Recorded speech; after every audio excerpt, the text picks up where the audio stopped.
sejahtera bagi kita semua. Yang saya hormati Bapak Wolo dan juga teman-teman semua yang saya sayangi, pada kesempatan yang berbahagia ini, saya akan bawakan pidato tentang masalah-masalah sosial yang ada di sekitar kita. Di dalam suatu negara atau masyarakat, pasti tidak selalu berjalan dengan mulus. Pasti ada sesuatu yang tidak diharapkan terjadi di sekitar kita. Ada situasi-situasi yang merugikan banyak orang dan tidak diinginkan terjadi. Situasi tersebut sangat berdampak bagi masyarakat banyak, dan itu akan mengganggu keseimbangan kehidupan masyarakat, sehingga fungsi-fungsi kehidupan juga akan terganggu. Situasi inilah yang disebut juga sebagai masalah sosial.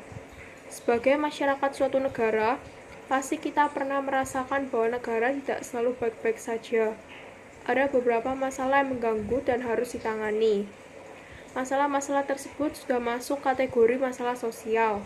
Masalah sosial sendiri merupakan sebuah kondisi di suatu masyarakat yang tidak diinginkan terjadi. Masalah yang ada tersebut harus segera dihadapi dan dicari solusinya. Masalah sosial tidak hanya menyangkut pada satu atau dua orang saja, akan tetapi menyangkut banyak orang atau masyarakat luas. Berikut ini contoh-contoh masalah sosial, yaitu kesenjangan sosial, kesenjangan hukum, aliran sesat, konflik SARA, kemiskinan, pengangguran, kriminalitas, dan juga pelecehan seksual. Masalah sosial yang ada di Indonesia, seperti aliran sesat, konflik SARA, kesenjangan sosial, dan kesenjangan hukum ini bertentangan dengan identitas nasional. Indonesia memiliki berbagai macam suku, ras, agama, dan kebudayaan. Identitas nasional kemudian hadir untuk mempersatukan keberagaman tersebut. Identitas nasional meliputi apa yang dimiliki bangsa Indonesia yang membedakannya dengan bangsa lain, yaitu meliputi budaya, agama, sumber kekayaan alam Indonesia, politik, dan juga geografis. Adapun bentuk identitas nasional bangsa Indonesia, salah satunya yaitu Bhinneka Tunggal Ika dan Pancasila. Sebagai warga negara Indonesia yang baik, diwajibkan untuk menjunjung tinggi identitas nasional, yaitu dengan menghormati adanya keberagaman serta sadar dengan adanya dan arti penting identitas nasional. Adanya konflik seperti antar suku, ras, agama, menyebabkan permasalahan yang dapat menghambat perkembangan negara Indonesia.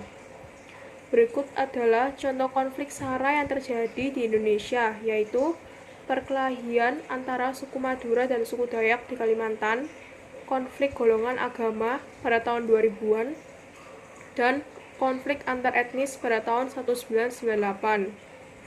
Untuk menghindari konflik, adapun beberapa solusinya yaitu jangan menghakimi dan berpikiran negatif tentang suku, agama, ras, dan golongan yang berbeda.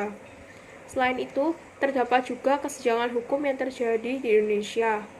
Adanya ketidakseimbangan dan ketidaksesuaian dalam tuntutan, vonis, atau putusan hakim dapat menyebabkan ketidakadilan. Ketidakadilan sangat bertentangan dengan nilai yang terkandung dalam Pancasila. Contohnya seperti seorang pelajar yang membunuh pelaku begal untuk menyelamatkan sang kekasih terancam hukuman seumur hidup. Sedangkan koruptor yang perampok uang rakyat masih bebas berkeliaran. Masyarakat yang lemah secara ekonomi dan status sosial dengan mudahnya terseret ke dalam penjara. Kasus ini menjadi cermin bahwa hukum di tanah air masih tebang pilih dan berlaku tidak adil.